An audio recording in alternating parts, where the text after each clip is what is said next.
ह्या बॅगचं नाव बघून तर तुम्हाला समजलं असं आता ह्या बॅग मधून काय निघणार आहे। इसका जवाब है एक नाम, Jeffrey Epstein. Hi guys, welcome to my new blog. मी प्रेम मुंडे। इथपर्यंत पोहोचला असाल तर फॉलो आणि लाईक नक्की करा।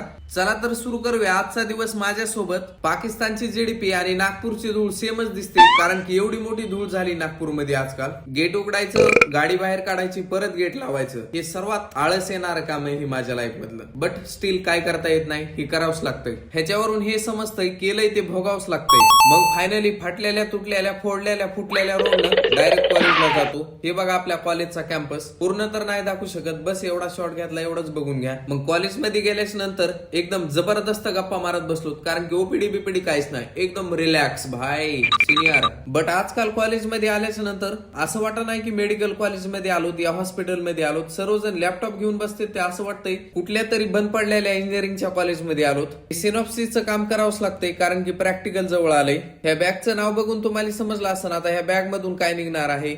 जेफरी मला काय समजा हे काय सुरू आहे आजकाल। 1 या 2 महिने झाले ही केस घ्या, ती केस घ्या। फायनली केस घेतली, लिहिली, करेक्शन केलं, साइन घेतली आणि सबमिट करायच्या टाइमला केस चेंज। तुमच्या कॉलेजमध्ये हे असं काय असेल तर नक्की कमेंट करा। दुनियाभराचं स्ट्रगल केल्याच्या नंतर फायनली हे न्यूरोच्या 3 केस भेटल्या। Multiple sclerosis, left ACL stroke, radial nerve palsy. केसेसचं नाव बघितल्याच्या नंतर मग पोटाला थोडाफार डोस देतो। समोरची कहाणी आणखी दुसऱ्या ब्लॉग मध्ये सांगूया। चला तर भेटूया आणखी नवीन एका ब्लॉग मध्ये। तोपर्यंत सर्वांनी काळजी घ्या। Bye bye, ta-ta, good bye.